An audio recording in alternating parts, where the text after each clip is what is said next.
हरीश राव ने असेंबली में मुतालबा किया कि हुकूमत फौरी तौर पर सरकारी मुलाजमीन और रिटायर्ड मुलाजमीन के ज़ेर-इल्तिवा वाजिबात जारी करे।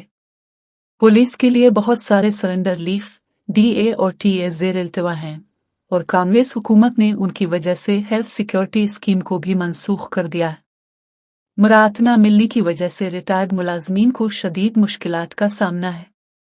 वो सरकारी मुलाजमीन से कई वादे करके इक़्तिदार में आए थे, लेकिन अब उन्हें हुआ में छोड़ दिया है। इंतखाबात से कबल सरकारी मुलाजमीन से किए गए हर वादे पर फौरी अमल किया जाए। నేను ఈ ఉద్యోగులకు సంబంధించినటువంటి అంశం మాట్లాడాలనుకుంటా ఉన్నాను. ఎందుకంటే ప్రభుత్వ ఉద్యోగులు అనే వాళ్ళు ప్రభుత్వానికి రథచక్రాలు లాంటి వాళ్ళు. వాళ్ళు సంతోషంగా ఉంటేనే అభివృద్ధి కార్యక్రమాలు, సంక్షేమ కార్యక్రమాలన్నీ కూడా ప్రజలకు సజావుగా చేరేటువంటి అవకాశం ఉంటుంది. ఈ రోజు వాళ్ళందరూ కూడా తీవ్రమైనటువంటి మనోవేదనతో, ఆవేదనలో ఉన్నటువంటి పరిస్థితి ఉంది. ముఖ్యంగా దేశంలో ఎక్కడ లేని విధంగా ఈ రోజు రాష్ట్ర ప్రభుత్వ ఉద్యోగులకు 6 DAలు పెండింగ్లో ఉన్నటువంటి పరిస్థితి.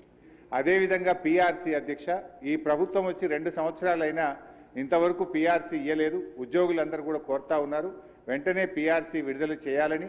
గతంలో కేసీఆర్ గారు 43-39% PRCని మా ప్రభుత్వం ఇచ్చింది అధ్యక్ష. అదేవిధంగా ఉద్యోగులకు ఎంప్లాయీస్ హెల్త్ ఇన్సూరెన్స్ స్కీమ్ ఆ రోజు మేము జీవో కూడా ఇచ్చాం.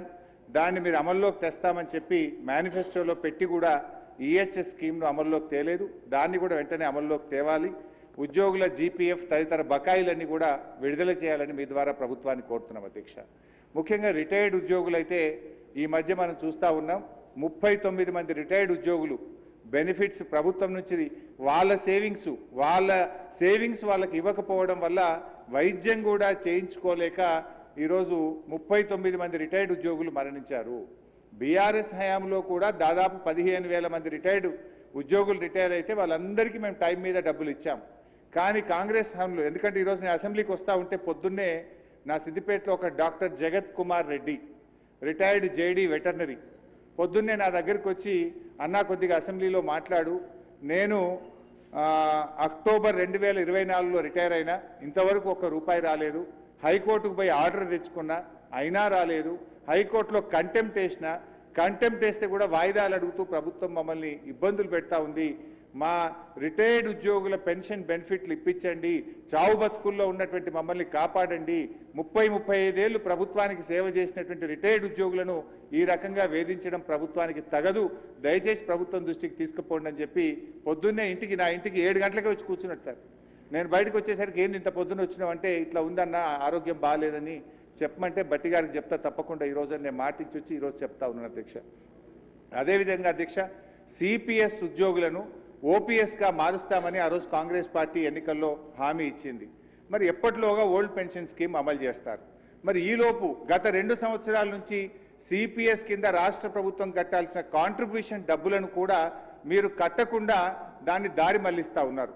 అసలు కాంట్రిబ్యూషను కట్టలేరు, OPS తేకపోవడం వల్ల 2 లక్షల మంది CPS ఉద్యోగుల భవిష్యత్తు ఈరోజు ప్రశ్నార్థకంగా మారుస్తూ ఉన్నారు. దయచేసి CPS కాంట్రిబ్యూషన్ కట్టండి, OPS విధానాన్ని ఇచ్చిన మాటకు కట్టుబడి తక్షణమే అమల్లోకి తేవాలని చెప్పి మీ ద్వారా కోరుతున్నాం అధ్యక్ష. అదేవిధంగా పోలీస్ డిపార్ట్మెంట్లో కూడా అధ్యక్ష సరెండర్ లీవులు 5 సరెండర్ లీవులు పెండింగ్లో ఉన్నాయి. TL రావట్లేదు, DL రావట్లేదు, స్టేషన్ అలవెన్స్ రావట్లేదు. మొన్న ఒక జూబ్లీ హిల్స్ ఎలక్షన్ ఉంటే యూసఫ్ గూడ బటాలియన్ మాత్రం సరెండర్ లీవులు TA DL ఇచ్చిండ్రు.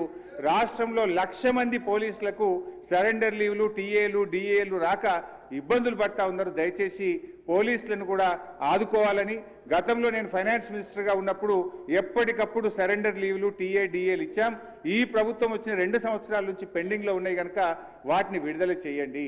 ఇలా పోలీసులు కూడా తీవ్రమైనటువంటి ఆవేదనలో ఉన్నారు. పోలీసులకు ఉండే ఆరోగ్య భద్రత స్కీమ్ కూడా బంద్ చేసిండ్రు. మీరు ₹1,00,000కే పరిమితం చేసిండ్రు. పోలీస్ కానిస్టేబుల్ చాలా ఇబ్బంది పడతా ఉన్నారు.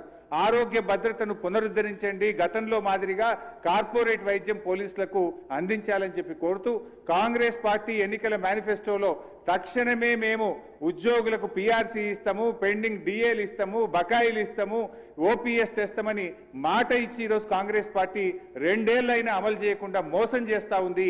జరిగిన అన్యాయం ఇప్పటికే చాలా జరిగింది. తక్షణమే ఇప్పటికైనా ఉద్యోగులకు, రిటైర్డ్ ఉద్యోగులకు, పోలీసులకు ఇచ్చిన హామీకి కట్టుబడి మేలు చేయండి అని చెప్పి మీ ద్వారా ఆర్థిక మంత్రి